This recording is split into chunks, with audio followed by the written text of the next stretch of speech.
Hello everyone, I am SK Gupta. I welcome you all on our YouTube channel of School of Science and Achievers Academy. बच्चों, ये solution chapter का 5th lecture है, आपको पता ही होगा। इससे पहले हमने बहुत सारी कहानी देख ली थी। 5th लेक्चर की जो हमारी कहानी स्टार्ट होने वाली थी वो हेनरी लॉ से होने वाली थी। किससे होने वाली थी बच्चों?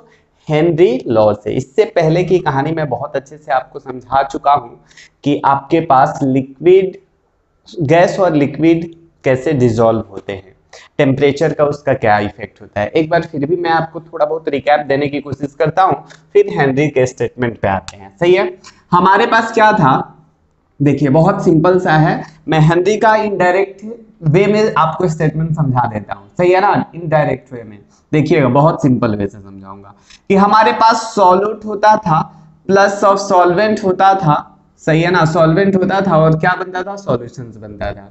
तो हेनरी ने पहली चीज ये बोली थी कि हर एक गैस किसी ना किसी लिक्विड में कुछ ना कुछ अमाउंट डिसॉल्व होता है, लेकिन एक्सटेंट ऑफ डिसोल्यूशन जो होती है ना, एक्सटेंट ऑफ डिसोल्यूशन होती है वो नेचर ऑफ गैस पे डिपेंड करती है। पहला स्टेटमेंट क्लियर है? पहला स्टेटमेंट आपको क्लियर है कि हर एक गैस कुछ ना कुछ अमाउंट डिसॉल्व हो सकती है, लेकिन एक्सटेंट ऑफ डिसोल्यूशन वो नेचर ऑफ गैस पे डिपेंड करेगी। दूसरा देखो, दूसरा पॉइंट समझो। यहाँ पे हमने सॉल्यूट किस चीज को लिया है? गैस को। सॉल्वेंट किस चीज को लिया है? लिक्विड को। सॉल्यूशन कैसा बना है? लिक्विड सॉल्यूशन बना है। कैसा बना है?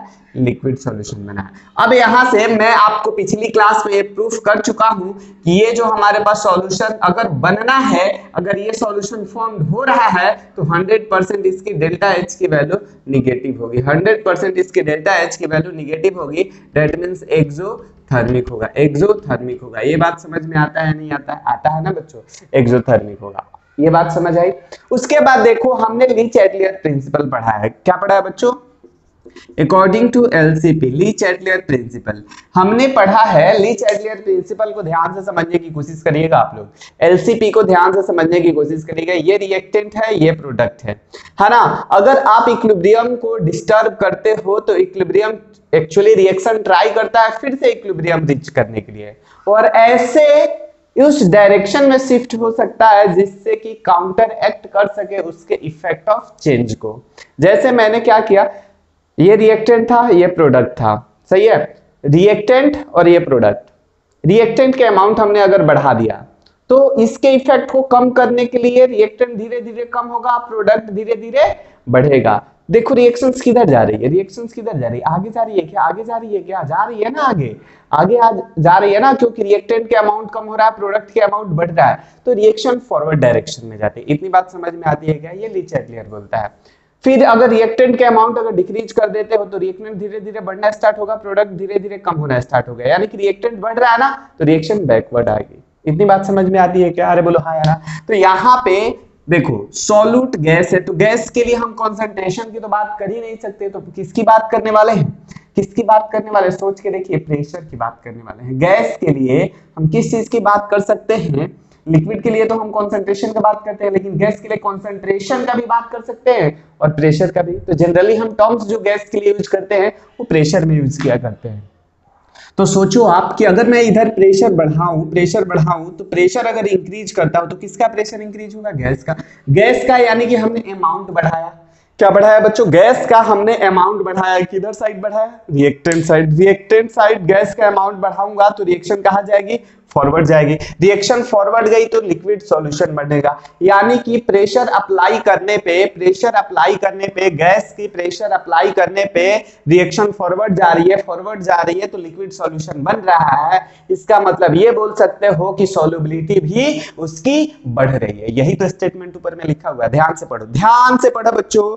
अरे बोलो हाँ या ना, है ना। ऑन इंक्रीजिंग द प्रेशर, है ना, कहां जाएगा? Equilibrium will shift in forward direction, है ना, forward direction and liquid solution will formed. यही होगा, लिक्विड सॉल्यूशन बनेगा, हेंस सॉल्युबिलिटी क्या होगी? हेंस solubility, बोलो बोलो, hence solubility increases, hence solubility increases।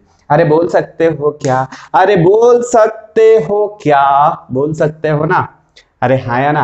ये एलसीपी से हमने समझाया, अभी स्टेटमेंट पे हमने नहीं आया हेनरी लॉ के। हेनरी लॉ का स्टेटमेंट भी आपको यही एग्जैक्टली यही है। देखो क्या लिखा हुआ है कि the solubility of a gas in a liquid at a particular temperature, temperature हमारा फिक्स होना चाहिए, अदरवाइज टेम्परेचर पे भी ये फर्क करता है सॉल्युबिलिटी।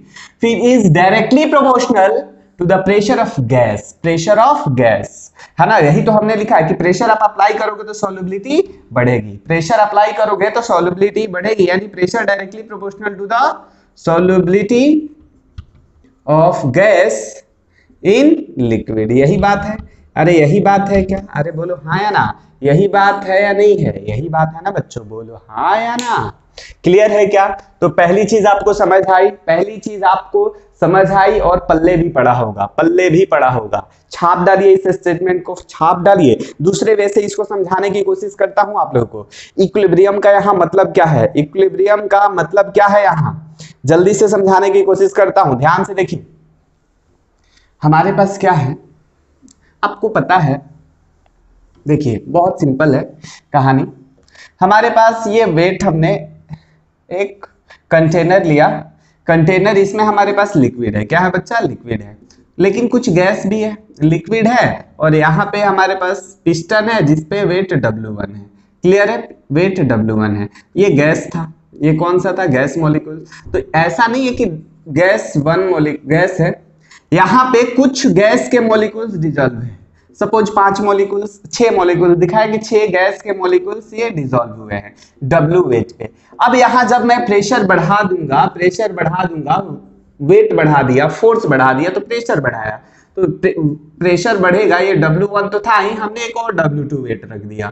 तो अब देखो लिक्विड में जो गैस मॉलिक्यूल्स था, लिक्विड में जो गैस मॉलिक्यूल्स था, उसकी जाने की टेंडेंसी क्या हो गई, ज्यादा हो गई, है ना। अब यहाँ पे इस गैस फेज में, है ना, ऊपर लिक्विड सरफेस के ऊपर गैस मॉलिक्यूल्स कम है और लिक्विड सॉल्यूशन में गैस मॉलिक्यूल्स ज्यादा है। क्यों ज्यादा आया, क्योंकि हमने प्रेशर को बढ़ाया है। वही स्टेटमेंट सपोर्ट कर रहा है कि प्रेशर जो है directly proportional to the gas of a liquid. यहाँ पे प्रेशर किसका होना चाहिए, गैस का ही होना चाहिए। गैस पे हमने प्रेशर बढ़ाया बच्चों, गैस पे प्रेशर बढ़ाया, गैस पे प्रेशर बढ़ाया है, तो ये धीरे धीरे ये गैस कहाँ जंप कर रही है, सॉल्यूशन में जंप कर रही है, सॉल्यूशन में जंप करके डिसॉल्व होने की ट्राई कर रही है, टेंडेंसी हो रही है। क्लियर है क्या बच्चा, अरे बोलो हाँ या ना, अरे बोलो हाँ या ना, बिल्कुल सही है ना, अरे बोलो। इस केस अगर यहाँ पे इक्विलिब्रियम होगा, इक्विलिब्रियम का मतलब यहाँ पे क्या बोल रहा है कि कुछ पार्टिकल्स नीचे भी जा रहे हो, कुछ पार्टिकल्स ऊपर भी जा रहे होंगे, यानी कि rate of dissolution, rate of dissolution जो होना चाहिए वो किसके बराबर होना चाहिए, रेट ऑफ एवोपरेशन के।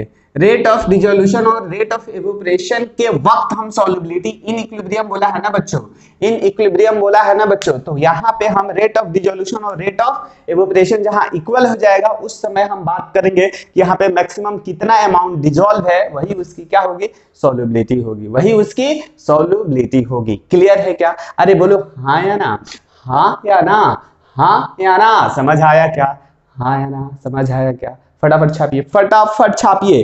अभी इसको हम इस स्टेटमेंट को थोड़ा और एक्सप्लोर करते हैं, इस स्टेटमेंट को थोड़ा और एक्सप्लोर करते हैं, सही है, लिखे।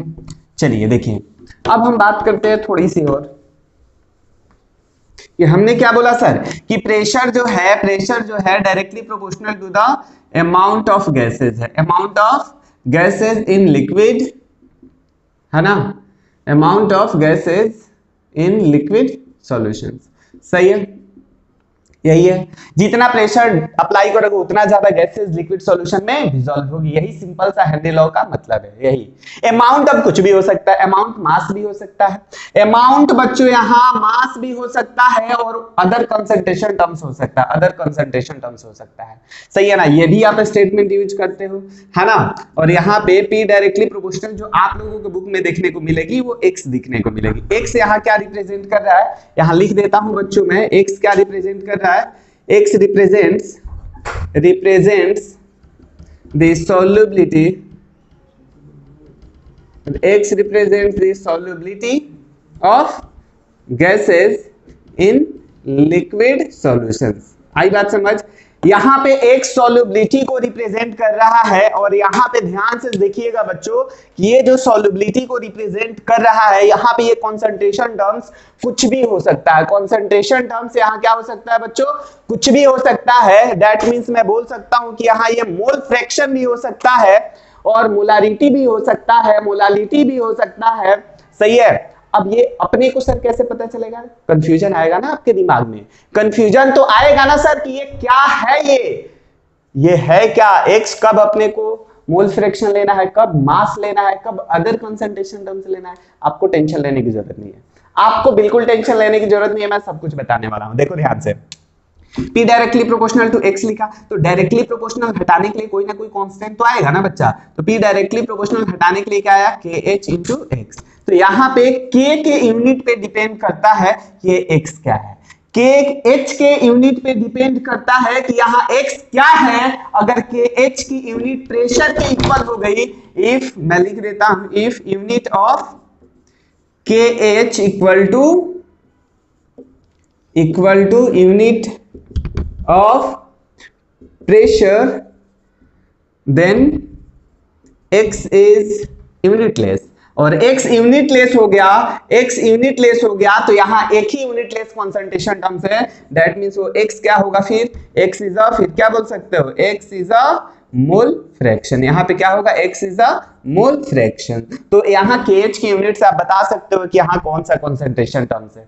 बोलो ATM पर ग्राम अगर यहाँ पे है तो यहाँ x 100% क्या है बच्चों? मास है। x क्या होगा?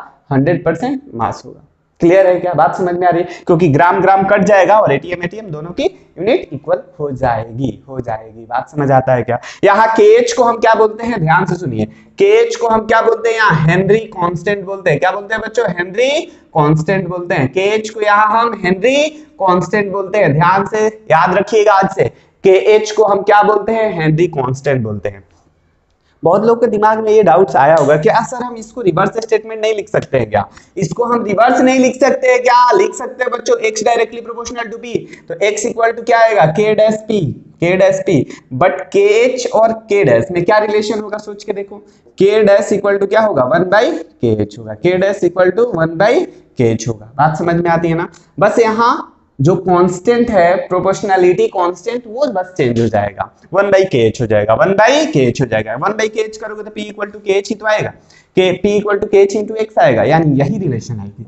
हम यही रिलेशन सबसे ज्यादा यूज करने वाले हैं एनसीईआरटी में भी और कोई भी कॉम्पिटिटिव एग्जाम में भी। फिर भी आपको आइडिया होना चाहिए कि ये वाला भी एक्सप्रेशन हमारे पास यहाँ यूज होता है। यहाँ m क्या है बच्चों? m क्या है? मास।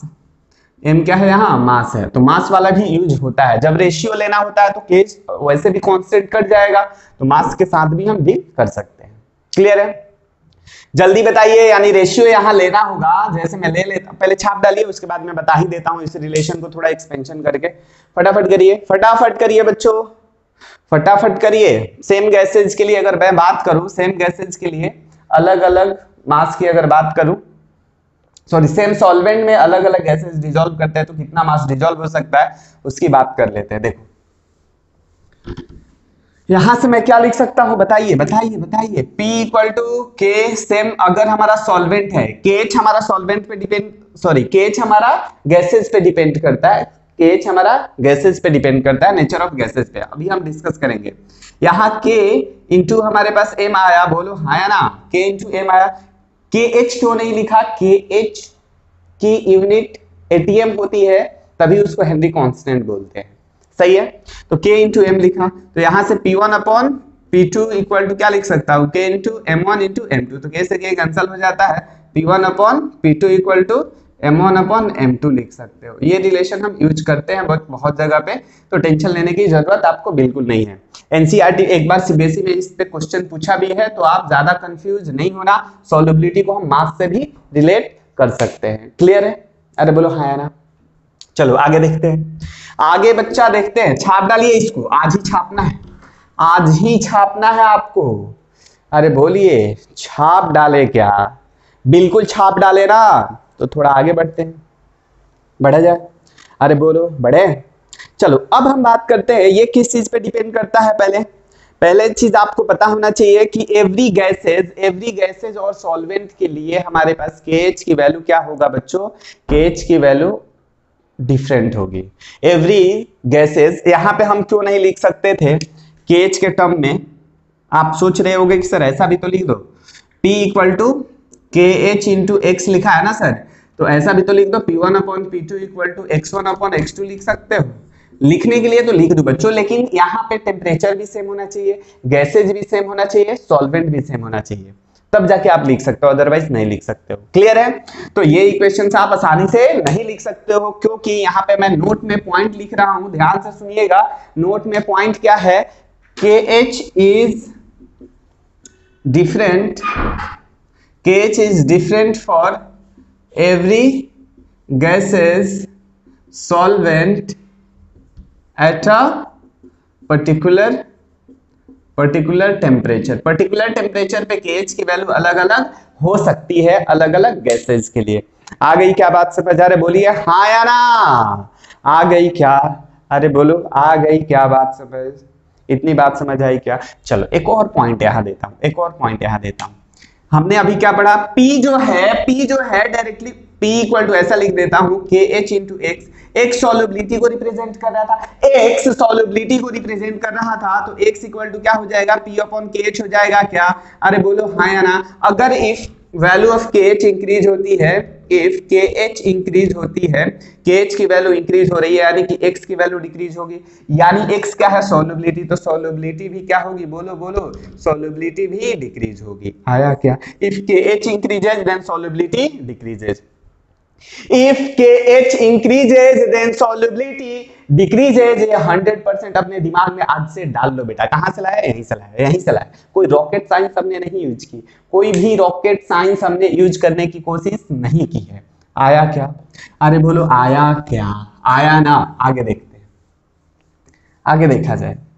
चलिए अब अभी हमने थोड़ा देर पहले आपको ये प्रूफ किया था, कि हमारे पास ये गैस प्लस लिक्विड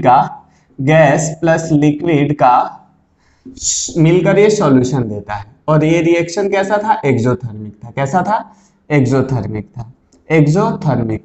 तो एक्सोथर्मिक रिएक्शंस पे जब आप टेम्परेचर बढ़ाते हो तो सॉल्युबिलिटी क्या होती है, सॉल्युबिलिटी डिक्रीज होती है। अरे बोलो हाँ या ना, सॉल्युबिलिटी डिक्रीज होती है। तो यहां से ये भी तो बोल सकते हो, इसके केस में भी सॉल्युबिलिटी डिक्रीज हो रही है, इसके केस में भी डिक्रीज हो रही है, यानी टेम्परेचर बढ़ाओगे तो KH की भी वैल्यू क्या होगी, बढ़ेगी। टेम्परेचर बढ़ाओगे तो KH की भी वैल्यू बढ़ेगी। ये इक्वेशन 1 और इसको 2 से रिलेट करोगे तो आपको पता चलेगा कि टेम्परेचर बढ़ाओगे तो KH की वैल्यू क्या होगी, KH की वैल्यू इंक्रीज होगी। आया बात समझ या नहीं आया? आया तो बोलो हाँ या ना, हाँ या ना, आया क्या? कुछ एग्जांपल्स ले लेते हैं, कुछ एग्जांपल्स मेरे पास है, कुछ गैसेज है, उसका एग्जांपल्स मैं आपके सामने ले लेता हूं। जैसे हीलियम है, N2 है। पहले नेचर ऑफ गैसेज अलग अलग बात कर लेते हैं। हीलियम H2 है और N2 है, H2 और N2 है। ये टेम्परेचर हम 293 केल्विन पे बात कर रहे हैं, सही है। इसका वैल्यू 144.97 है, इसका 69.16 है और इसका 76.48 है। ये KH की वैल्यू है। किसकी वैल्यू है बच्चों? ये KH की वैल्यू है, सही है ना। अब हम थोड़ा सा टेम्परेचर बढ़ाते हैं, एक्सपेरिमेंटल डेटा है, इस पॉइंट को ये सपोर्ट कर रहा है या नहीं कर रहा है, आपको थोड़ी अब भी पता चलेगा, टेंशन ना लो। N2 की वैल्यू एट मैं बात कर लेता हूं कहां पे, 303 केल्विन पे, तो ये वैल्यू है 88.84।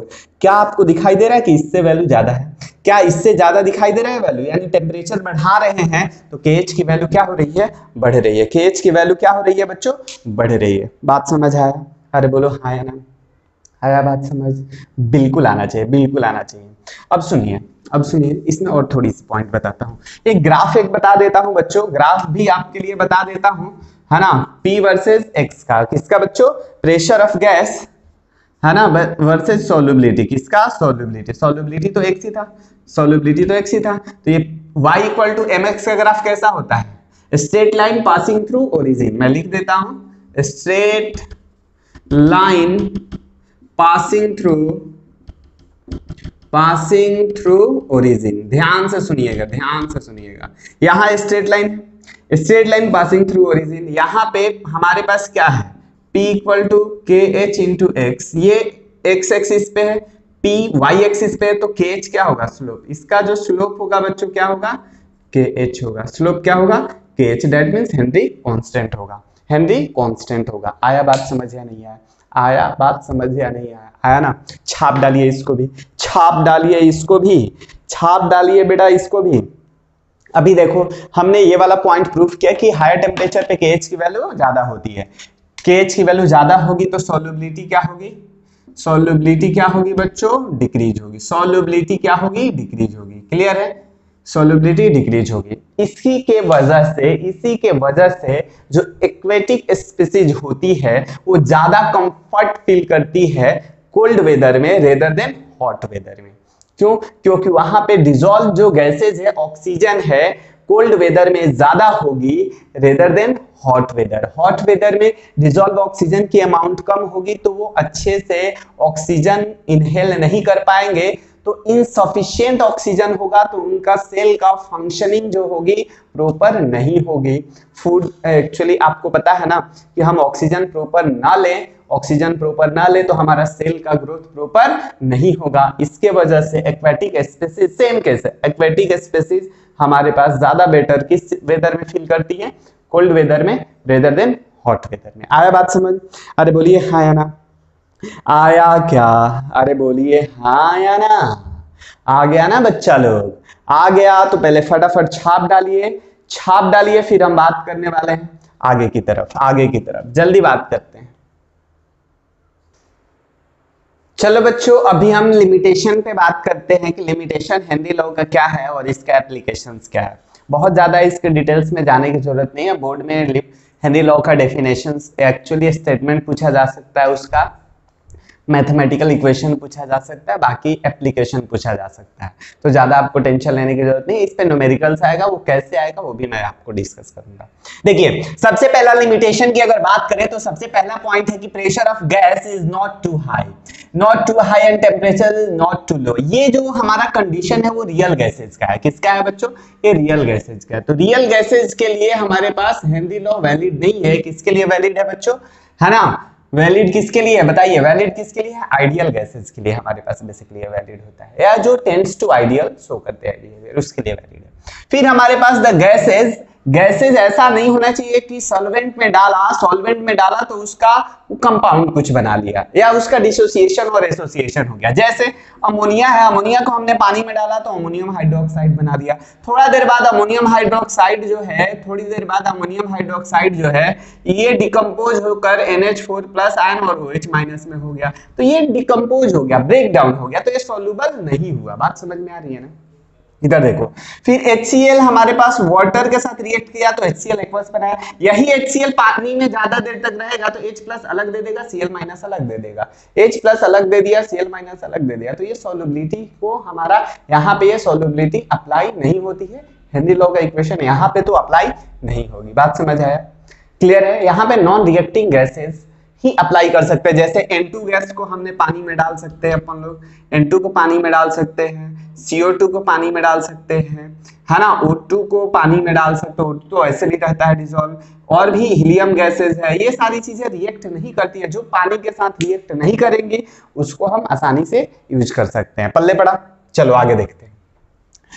अब आते हैं एप्लीकेशंस पे। एप्लीकेशन का जो पार्ट है हमारे पास, एप्लीकेशन का पार्ट बहुत इंटरेस्टिंग है, बहुत बार क्वेश्चन इससे आता है। पहला चीज ध्यान से सुनिएगा, मेरी बातों को ध्यान से सुनिएगा। यहाँ पे मैं क्या बोल रहा हूं, कि to increase the solubility of CO2 in soft drinks. आपको पता है कि हम लोग जो सॉफ्ट ड्रिंक्स पीते हैं, है ना, कोल्ड ड्रिंक की बात कर रहा हूं बच्चों में। कोल्ड ड्रिंक जब आप ओपन करते हो, उसका टैप जब ठंडा रहता है बेसिकली वो, तो क्या होता है, बहुत ज्यादा उसमें से CO2 गैस बाहर निकलती है। कौन सा गैस बाहर निकलता है, फीज की तरह आवाज आता है ना, वो हमारे पास CO2 गैस ही बेसिकली होता है। क्वेश्चन आता है, वो हाई प्रेशर पे डाला गया होता है। क्वेश्चन आता है सर हमने CO2 डाला ही क्यों, है ना, CO2 हमने डाला ही क्यों, उसमें क्वेश्चन आएगा ना आपके दिमाग में। चलो हमने मान लिया कि हेनरी लॉ बोलता है कि CO2 को सर हमने डालकर CO2 उसमें हम प्रेशर अप्लाई करके सॉल्युबिलिटी को बढ़ा सकते हैं CO2 का। लेकिन CO2 डाले क्यों, बहुत बार क्वेश्चन आ सकती है दिमाग में। तो देखो CO2 जब पानी के साथ हम डालेंगे, CO2 जब हम पानी के साथ डालेंगे तो ये क्या बनाता है, कार्बोनिक एसिड H2CO3। H2 ये क्या बनाएगा, कार्बोनिक एसिड, कार्बोनिक एसिड बनाया। अब ये कार्बोनिक एसिड हमारे पास पानी के साथ डिसॉल्व होकर क्या बना सकता है, H+ और क्या बनाएगा, HCO3-। H+ हमारा एसिडिक होता है, एसिडिक होता है, बोलो एसिडिक कंडीशन, एसिडिक होता है तो ये H+ ना हमारे फ्लेवर को बढ़ाता है। H+ जो एसिडिक फ्लेवर को हमारे पास कोल्ड ड्रिंक के एसिडिक फ्लेवर को बढ़ाता है। यही हमारा पूरा का पूरा अगर CO2 गैस निकल जाता है ना, ओपन करके छोड़ दो थोड़ा देर बाद, उसके बाद कोल्ड ड्रिंक को पीने की कोशिश करना, उसके बाद या गर्म हो जाता है उसके बाद कोल्ड ड्रिंक पीने की कोशिश करना, उसका टेस्ट बहुत ही गंदा लगता है, आप नहीं पी पाओगे, ऐसा लगता है। तो ये फीस को यानी टेस्ट को मेंटेन करने के लिए हम CO2 को उसमें डालते हैं। क्लियर है, अरे बोलो हाँ या ना। अब फिर आती है बात किस चीज की, फिर आती है बात अगले एप्लीकेशंस पे आते हैं। एक्वेटिक लाइफ, ये तो हम बात कर चुके हैं पहले ही।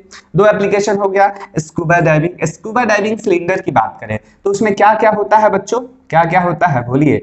ये हीलियम होता है, 11.7% हीलियम होता है, 56.2% N2 होता है और 32.1% O2 होता है। आपको पता है, ये एग्जांपल समझने की कोशिश करिएगा। ये हमारा सी लेवल है, क्या है, सी लेवल। तो सी लेवल से जैसे हम नीचे जाते हैं ना, नीचे जाते हैं ना, तो प्रेशर हमारा बढ़ता है। क्या बढ़ता है बच्चों, प्रेशर बढ़ता है। सपोज मैं यहाँ पे गया तो प्रेशर बढ़ा बहुत ज्यादा, जितना हाइट नीचे जाओगे pressure equal to rho GH आपने पढ़ा होगा, प्रेशर इंक्रीज होगा, प्रेशर इंक्रीज होगा, प्रेशर इंक्रीज होगा। तो विदाउट, पहले मैं बात कर रहा हूं विदाउट, हम ये स्कूबा सिलेंडर के जा रहे हैं, स्कूबा डाइविंग में हम विदाउट सिलेंडर के जा रहे हैं तो क्या होगा, नॉर्मली हमारे पास एटमॉस्फेयर में ऑक्सीजन और नाइट्रोजन प्रेजेंट है, तो मैक्सिमम कंटेंट में तो नाइट्रोजन प्रेजेंट है, तो नाइट्रोजन क्या होगा ना, नाइट्रोजन तो डिसॉल्व हो जाएगा आपके ब्लड में, नाइट्रोजन भी डिसॉल्व ज्यादा होगा, ऑक्सीजन भी डिसॉल्व ज्यादा होगा, होगा या नहीं होगा। नाइट्रोजन और ऑक्सीजन ज्यादा डिसॉल्व होंगे ब्लड में तो चलो ऑक्सीजन का काम तो मेटाबॉलिज्म में चला जाएगा, है ना। ऑक्सीजन अगर अपने को मिल रहा है तो अच्छी बात है, ऑक्सीजन बाकी सेल को मेटाबोलाइज करने में चला जाएगा, लेकिन नाइट्रोजन तो मेटाबॉलिज्म का काम नहीं करता है, नाइट्रोजन तो मेटाबॉलिज्म का काम नहीं करेगा, वो ऐसे ही पड़ा रहेगा। जैसे हम बाहर आएंगे ना तो नाइट्रोजन गैस क्या होना चाहेगा, बाहर आना चाहेगा, बाहर आएगा तो छोटे छोटे फोड़े टाइप से पड़ जाते हैं, उसको हम बेंड्स बोलते हैं। क्या बोलते हैं बच्चों, बेंड्स उसको बोलते हैं, सही है ना, उसको हम क्या बोलते हैं, बेंड्स। ऐसा ऐसा छोटे छोटे आपके फोड़े टाइप से पड़ जाएंगे, वो बहुत ज्यादा पेन करता है, बहुत ज्यादा दर्द करता है। तो इस चीज को हम अवॉइड करने के लिए क्या करते हैं, हम सिलेंडर यूज करते हैं जिसमें हीलियम डाल देते हैं। हीलियम क्या करता है ना, इसको सॉल्युबल नहीं होने देता है, यानी कि सिर्फ और सिर्फ जो अपने को सॉल्युबल होगा वो क्या होगा, ऑक्सीजन होगा, है ना। हीलियम इसको सॉल्युबल नहीं होने देगा ब्लड में, N2 को इसको रोक देगा, इसकी सॉल्युबिलिटी को बहुत कम कर देगा। बाकी हमारे ब्लड में जो डिसॉल्व होगा वो ऑक्सीजन होगा, तो हमारा सेल जो है प्रॉपर फंक्शनिंग करेगा। और बाहर निकलेंगे तो नाइट्रोजन तो है नहीं अपने ब्लड में, डिसॉल्व हुआ नहीं है कि बेंड्स पड़ेगा। क्लियर है, स्कूबा डाइविंग भी क्लियर हो गया। चलिए आगे बढ़ते हैं। चौथा, फॉर क्लाइंबर और people living at high altitudes. अब प्रेशर ऊपर जाओगे तो प्रेशर आपको पता है कम होता है, प्रेशर डिक्रीज होता है। प्रेशर डिक्रीज होगा तो ऑक्सीजन की जो अमाउंट है, डिसॉल्व ऑक्सीजन की जो अमाउंट है वो भी क्या हो जाएगी, कम हो जाएगी उस एटमॉस्फेरिक कंडीशन में, है ना। जैसे एवरेस्ट पे जाते हैं तो वहां ऑक्सीजन, वहां भी टैंक लेकर जाना पड़ता है बच्चों, है ना, नहीं तो ऑक्सीजन वहां बहुत कम मिलेगा आपको, ऑक्सीजन की अमाउंट बहुत कम मिलेगी तो आपको सफोकेशन, पहली चीज सफोकेशन होगा, प्रॉपर फंक्शनिंग नहीं हो पाएगी आपकी ब्लड की, सॉरी सेल की। तो बहुत जो पहाड़ी इलाके में बहुत दिन से जो पब्लिक रहती है उसके साथ क्या होता होगा सोचिए, वो तो पहले से उसको आदत पड़ गई है कम ऑक्सीजन में, तो कम ऑक्सीजन में आदत अगर उसको पड़ गई है तो उसका फंक्शनिंग जो होगी वो प्रॉपर फंक्शनिंग नहीं हो पाएगी, सही है ना। हमारा उनका जो माइंड होगा प्रॉपर वर्क नहीं कर पाएगा, वो भूलने की बीमारी उनको हो सकती है। उस बीमारी, उस डिजीज को हम क्या बोलते हैं, एनॉक्सिया बोलते हैं। क्या बोलते हैं बच्चों, एनॉक्सिया, सही है ना। ये सारी एप्लीकेशन नोट्स में लिखा हुआ है, आप वहां से एक बार रेफर कर लोगे, डिटेल्स स्टडी आप वहां से कर सकते हो, या एनसीईआरटी में भी बहुत डिटेल्स में इसके बारे में लिखा हुआ है। अभी हम कहां पे आते हैं बच्चा, अभी हमारा मेन कंसर्न क्वेश्चन पे है कि क्वेश्चन इसका कैसे आएगा सर, हम कैसे करेंगे क्वेश्चन को, करे क्या बच्चा, अरे बोलिए हाँ है ना। 2-3 क्वेश्चन कर लेते हैं, स्टार्ट करें। चलिए बाकी आप लोग, उम्मीद करता हूं बाकी आप लोग करेंगे, क्लियर है क्या, बाकी क्वेश्चन आप लोग करेंगे, अरे हाँ या ना। जल्दी से इसको छाप लीजिए, जल्दी से छाप लीजिए। चलिए बच्चों, आप लोगों के लिए ये प्यारा सा क्वेश्चन है, 3 क्वेश्चन मैंने दे रखा है ना। आपको पहले वीडियो पॉज करने हैं और तीनों क्वेश्चन ट्राई करने हैं, सही है। मैं रीड कर देता हूं एक बार क्वेश्चन क्या है। The mole fraction of helium in a saturated solution at 20 degrees Celsius is 1.2 into 10 raised to power minus 6. Find the pressure of helium above the solutions given KH at 20 degrees Celsius equal to 144.97 kilobar. दूसरा, if N2 gas is bubble through water at 293 Kelvin, how many millimoles of N2 gas dissolve in 1 liter of water? Assume the N2 exerts a partial pressure of 0.987 bar. Given that Henry constant for N2 at 293 Kelvin is 76.48 bar. Second question खत्म हुआ। Third question, air contains O2 and N2 in a ratio 1:4. Calculate the ratio of solubilities in terms of mole fraction of O2 and N2 dissolve in water at atmospheric pressure and room temperature at which Henry constant for O2 and N2 are 3.3 into 10 raised to power 7 torr and 6.6 into 10 raised to power 7 torr respectively. आगे आ गया समझ, फटाफट इसको solve करो, फटाफट solve करो, ले लो time बच्चा, ले लो टाइम, लेकिन सॉल्व आप ही को करना है, सॉल्व आप ही को करना है।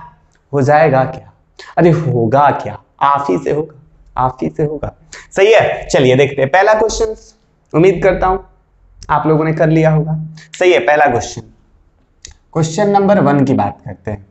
क्या है, मोल फ्रैक्शन ऑफ हीलियम, है ना। मोल fraction of helium in a saturated solutions, कितना दे रखा है मोल फ्रैक्शन हीलियम का, 1.2 into 10 raised to power -6 दे रखा है। Good. Find the pressure of helium above the solution. तो बेटा पार्शियल प्रेशर जो होता है ना, प्रेशर जो अप्लाई करते हैं वो above the gas he apply करते हैं, तो पार्शियल प्रेशर ऑफ हीलियम क्या होगा, KH into mole fraction of helium होगा, यही होगा क्या, according to Henry law, according to Henry law. अरे हाँ या ना। तो KH की वैल्यू कितनी दे रखी है बताइए, 144.97 किलो बार, किलो बार बोले तो 10 raised to power बताओ 3 किलो बार आ गया, इंटू इंटू इंटू इंटू बताइए, बार में हमारा आंसर आएगा 1.2 into 10 raised to power -6। बोलो हाँ या ना, अरे हाँ या ना बच्चों, आएगा क्या, अरे आएगा क्या, सॉल्व कर लोगे क्या, सॉल्व कर लोगे क्या, बोलो हाँ या ना, सॉल्व कर लोगे ना। उम्मीद करता हूँ ये वैल्यू आई थिंक 0.174 बार के अराउंड आती है, कैलकुलेट कर रहे हैं। तो पहला क्वेश्चन तो बहुत ही ज्यादा आसान था, फर्स्ट क्वेश्चन तो बहुत ही ज्यादा आसान था, सही है ना। सेकंड क्वेश्चन पे आते हैं, कहाँ आते हैं, सेकंड क्वेश्चन पे आते हैं। रफ करता हूं पहला, रफ करता हूं फर्स्ट क्वेश्चन। चलिए देखिए सेकंड क्वेश्चन पे आते हैं। इंटरेस्टिंग वे में समझने की कोशिश करिएगा कि if N2 gas is bubble through water at 293 kelvin, how many millimoles of N2 gas dissolve in 1 litre of water. तो 1 लीटर वाटर का मतलब क्या है, सॉल्वेंट का मास कितना दे रखा है, 1 लीटर वाटर का मतलब क्या है, सोचिए 1 लीटर वाटर का मतलब है कि 1000 ml ऑफ वाटर, और 1000 ml ऑफ वाटर का क्या मतलब है, 1000 ml ऑफ वाटर का मतलब डेंसिटी वाटर की तो 1 होती है, डेंसिटी वाटर की 1 होती है, इसका मतलब आप बोल सकते हो कि ये 1000 ग्राम क्या दिया हुआ है, वाटर दिया हुआ है। तो यहां से हम क्या निकाल सकते हैं, मोल ऑफ H2O निकाल सकते हैं। मोल ऑफ H2O क्या आएगा, 1000 डिवाइडेड बाई 18 आएगा, इसको सॉल्व किया तो 55.5 मोल आया, आ गया क्या, ये H2O का मोल आ गया। अब मेरे को मोल ऑफ N2 निकालना है, तो मोल ऑफ N2 निकालना है ना बच्चों, मोल ऑफ N2 निकालना है, सही है। मोल फ्रैक्शन सही है, मोल ऑफ N2 निकालनी है। अब यहाँ और क्या दे रखा है ये समझो, assume the N2 exerts a partial pressure of point, यानी कि दे रखा है partial pressure of N2 equal to 0.987 bar दे रखा है। गुड, आगे पढ़ते हैं। Given that Henry constant of N2, Henry constant भी दे रखा है, कि H की भी वैल्यू दे रखी है 76.48 बार। कौन सा इक्वेशन अप्लाई किया जाए, कौन सा इक्वेशन अप्लाई कर देते हैं यार, कर ही देते हैं ना, आज ही कर देते हैं, आज ही करना है। तो क्या होगा, KH into mole fraction of N2। तो बोलो पार्शियल प्रेशर कितना है, 76 है क्या, सॉरी 0.987 है, इक्वल टू KH की वैल्यू बताइए 76.48 into mole fraction of N2, mole of N2 divided by mole of N2 plus 55.5, क्योंकि मोल ऑफ वाटर तो उतना ही है। अरे बोलो हाँ या ना, इतनी बात समझ आती है क्या, आती है तो बोलो हाँ, नहीं आती है तो भी बोलो हाँ।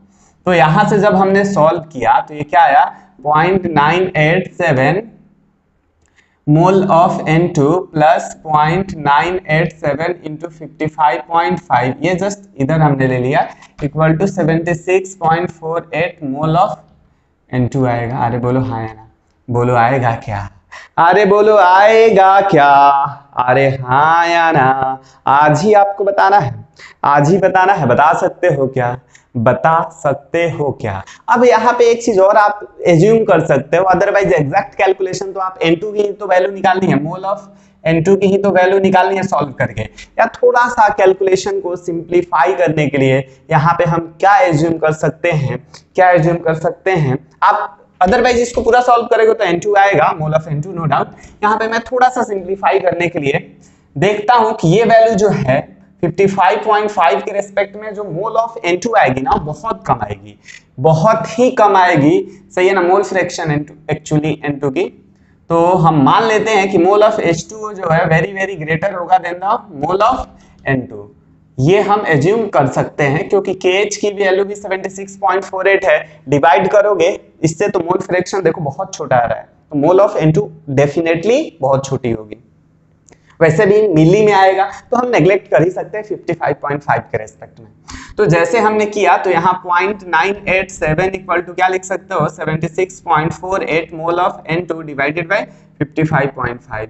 तो यहाँ से N of N2, mole of N2 equal to क्या लिख सकते हो, 0.987 इंटू 55.5 डिवाइडेड बाई 76.48 लिखा जा सकता है क्या, अरे बताइए हाँ या ना, लिख सकते हैं क्या, लिख सकते हैं क्या, अरे आज ही बताना है आपको, आज ही बताना है।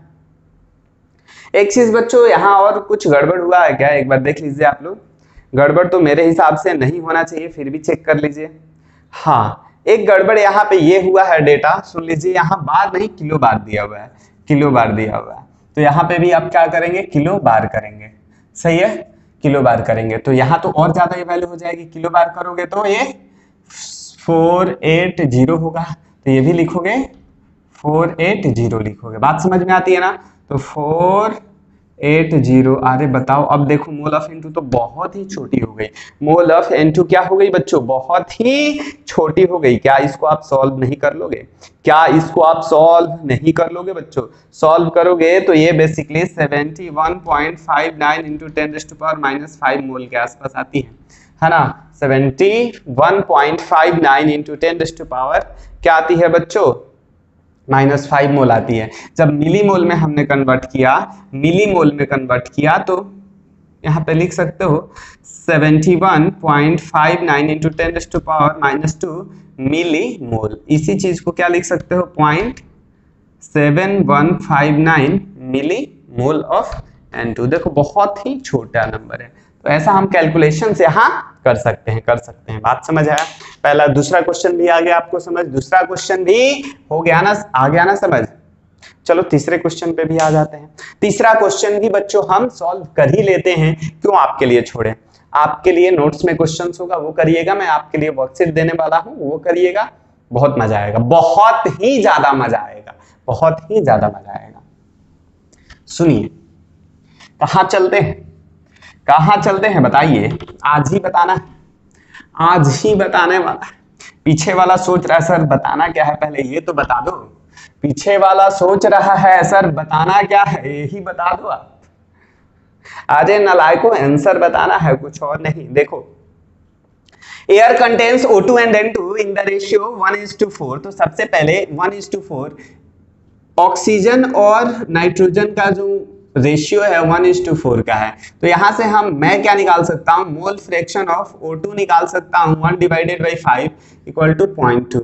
वैसे ही मोल फ्रैक्शन ऑफ मैं क्या निकाल सकता हूं, बोलिए मोल फ्रैक्शन ऑफ क्या निकाल सकता हूं, N2 इक्वल टू क्या आ जाएगा 4/5 इक्वल टू 0.8 आ गया। उसके बाद देखो हमारे पास क्या दे रखा है, और आगे पढ़ा कि सॉल्युबिलिटी निकालनी है। नो डाउट गैस की एक्चुअली केसेस में वाटर में निकालनी है, O2 and N2 at atmospheric pressure room temperature. Okay, और कुछ नहीं दिया है क्या data, Henry constant of O2 and N2 are. Okay, KH की वैल्यू दे रखी है। तो ये हमने किया क्यों पहले ये चीज, हाँ atmospheric pressure, eight atmospheric pressure की बात किया है इसमें। किस चीज की बात किया है बच्चा बताइए, एटमॉस्फेरिक प्रेशर की बात किया गया है। तो एटमॉस्फेरिक प्रेशर आप निकाल सकते हो ना, ये मोल फ्रैक्शन, तो पार्शियल प्रेशर ऑफ O2 निकाल सकते हो। पार्शियल प्रेशर ऑफ O2 यानी मोल fraction of O2 into P total होता है या नहीं होता है, अकॉर्डिंग टू कौन सा law, Dalton's law of partial pressure पढ़ा है ना हमने। Dalton's law of partial pressure में mole fraction of a substance into total pressure, और टोटल प्रेशर कितना है, एटमॉस्फेरिक प्रेशर बोले तो 1 atm। तो ये basically partial pressure of O2 कितना आ गई 0.2 atm। Partial pressure of N2 कितना आ गई, बोलो 0.8 atm। सही है ना। ये जो हमारा मोल फ्रैक्शन है ये गैस फेज का है, गैस फेज का। लिक्विड फेज का अपना का मोल फ्रैक्शन हेनरी लॉ बताता है, याद रखिएगा। लिक्विड फेज में मोल फ्रैक्शन हेनरी लॉ बताता है, सही है। अब आती है बात, फिर हमने अपने को क्या करना है, क्या दे रखा है, हेनरी कांस्टेंट KH फॉर किसके लिए, O2 और KH for N2। KH for O2 कितना है, KH फॉर O2 कितना है, KH for O2 equal to 3.3 into 10⁻7 है। KH फॉर N2 कितना है 6.6 इंटू 10⁻7 आ रहा है, बोलो हाँ या ना, हाँ या ना। अब सॉल्युबिलिटी निकालनी है ना in terms of mole fraction. तो मैं क्या पढ़ा हूं, partial pressure equal to KH into mole fraction, यही पढ़ा है। तो मैंने यहाँ अप्लाई किया partial pressure of N2 equal to KH of N2 into mole fraction of N2, यही पढ़ा। पार्शियल प्रेशर ऑफ, बताइए partial pressure of O2 equal to KH of क्या, KH of O2 into mole fraction of O2, बोलो हाँ या ना, हाँ या ना। अब इसी के टर्म में तो सॉल्युबिलिटी निकालना है, ये लिक्विड फेज का है, ये लिक्विड फेज का है, बात समझ आ गई। तो ऐसा कंफ्यूज नहीं हो जाना कि यही वैल्यू यहाँ पुट कर दिया, बिल्कुल नहीं। तो अब मेरे को ये निकालना है, रेशियो ले लिया, रेशियो मैंने ले लिया बहुत सिंपल वे में। रेशियो लिया, कहाँ ले लूं रेशियो, क्वेश्चन को तो अब रफ कर ही सकता हूं, क्वेश्चन का रफ कर ही सकता हूं, क्वेश्चन का तो काम खत्म हो गया, क्वेश्चन का काम खत्म हो गया है। रेशियो ले लेते हैं, रेशियो लिया तो partial pressure of N2 divided by partial pressure of O2 equal to KH of N2 divided by KH of O2, सही है ना, into mole fraction of N2 divided by mole fraction of O2। Value put करो, इसकी value कितना, partial pressure N2 की 0.8, इसकी value 0.2, KH of N2 6.6 into 10⁻7, KH of O2 3.3 into 10⁻7 आ रहा, बोलो हाँ या ना। मोल fraction of N2 divided by mole fraction of O2, देखो ये कितने टाइम्स कैंसिल हुआ, 4 टाइम्स, ये कितना टाइम्स कैंसिल हुआ, 2 टाइम्स हुआ। क्या मेरे को निकालना है, mole fraction of N2 divided by mole fraction of O2 निकालना है, तो क्या आ जाएगा 4 divided by 2 equal to 2:1 ratio, क्या आएगा 2:1 रेशियो। आई बात समझ, हो गया क्या, जो भी अभी क्वेश्चन आपका डाउट रह गया है तो हम लाइव क्लासेस में डिस्कस कर लेंगे। फिर भी अगर आपको प्रॉब्लम आती है तो आप मेरे को मैसेज करके पूछ सकते हो, सारे डाउट्स को हम वहां क्लियर कर लेंगे। आया बात समझ। चलिए आज के लिए बच्चों इतना ही रखते हैं, मिलते हैं आप लोगों से अगली लेक्चर में नई एनर्जी और बच्चों नई टॉपिक के साथ।